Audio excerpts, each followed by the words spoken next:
Hello YouTube, welcome back to the channel, and today is a very special video because this is the 1 year anniversary of the tragic passing of Akira Toriyama, the creator of Dragon Ball.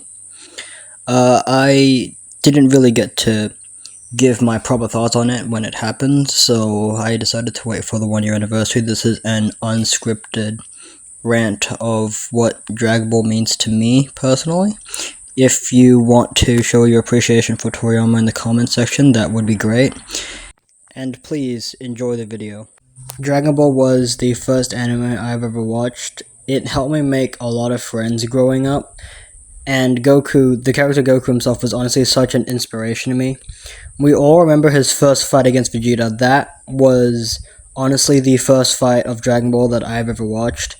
Seeing Goku continuously push himself and break his limits against Vegeta was truly inspiring.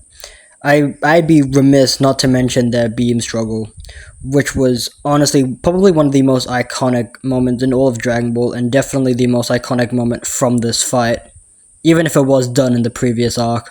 Sadly though, the first time I saw this fight was I think over 10 years ago, so instead of watching the show because I didn't know about Crunchyroll or anything back then, I was just a kid. I instead just watched the big fights from the anime. So I think the next fight off this was Goku versus Frieza, which is a fight that is both famous and infamous for its length. 5 hours. 5 hours is crazy long for a fight. But to be honest, I kind of enjoyed every second of it as a kid. Like, seeing Goku outwit Frieza by taking advantage of not being able to sense his ki, and then his times 20 Kaioken Kamehameha was amazing moments, but obviously the runaway moment and the most iconic moment is Goku's first Super Saiyan transformation. And bro, I'm gonna be honest, from that moment onwards, I actually wanted to be Goku. Like, I wanted to transform into a Super Saiyan, do the Kamehameha, all of that. And I tried many times, as I'm sure you all did too. Fortunately though, over time I was able to watch the anime, and I did read the manga, and in this section I kind of want to talk about the manga over the anime because, you know, it's Akira Toriyama's original work, and honestly I think Dragon Ball is my favorite manga of all time, and it's purely because of the way Toriyama lays out his panels, because sometimes it doesn't even feel like reading.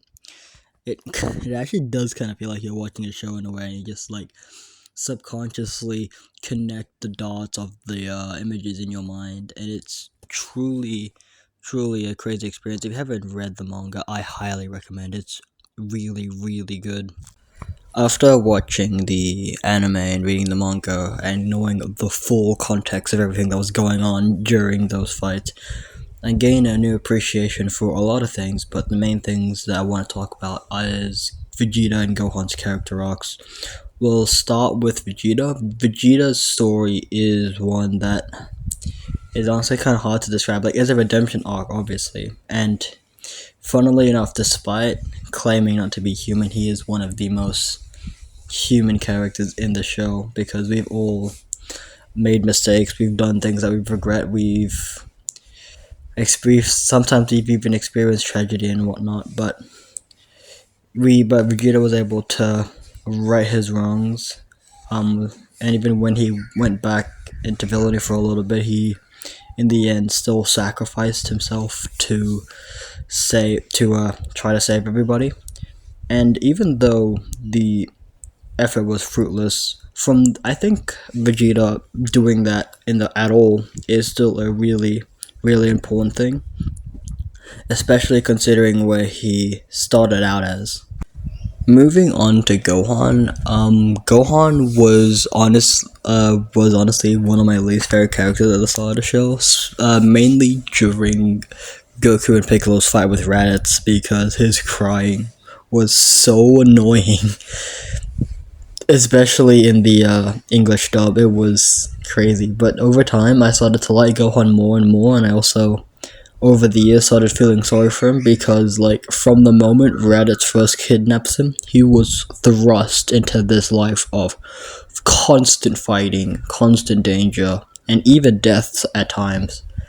And seeing him grow into the person that we see him when he fights Cell and his Super Saiyan 2 transformation, it's honestly a sight to behold. That Father-Son Kamehameha is truly an unforgettable moment that I think will go down in history as one of the most best anime moments of all time.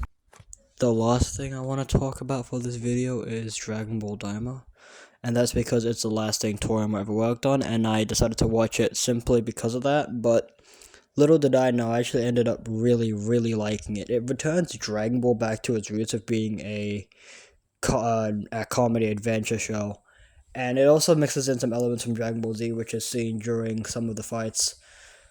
And I guess you can consider this as like my mini review for Dragon Ball Daima, because I do want to go over the key moments that I thought that were really cool, which I'm gonna start off with the fight against Goku versus Togami 3. That fight was awesome. It was truly the, like, I wouldn't say it's like the first Dragon Ball Daima action sequence, but it was definitely like the first high quality one, and it still remains one of my favorite fights in all of modern Dragon Ball, even if it did last like less than half of the episode. It just mixes everything we really. It just mixes in everything so well. Like, the choreography was spectacular, the transformations were spectacular. The fact that Goku puts away the power pole when he breaks his hammer is also really cool. And then, not to mention, that final Kamehameha and that final blow he deals in Super Saiyan 2 at the end were awesome. Definitely the coolest Super Saiyan 2 has ever been, or Super Saiyan 2 Goku has ever been. Another highlight of the show for me is Vegeta's fight against Togami 2, where he goes Super Saiyan 3 for the first time and gives Super Saiyan 3 its first dub in a Dragon Ball anime, which is crazy.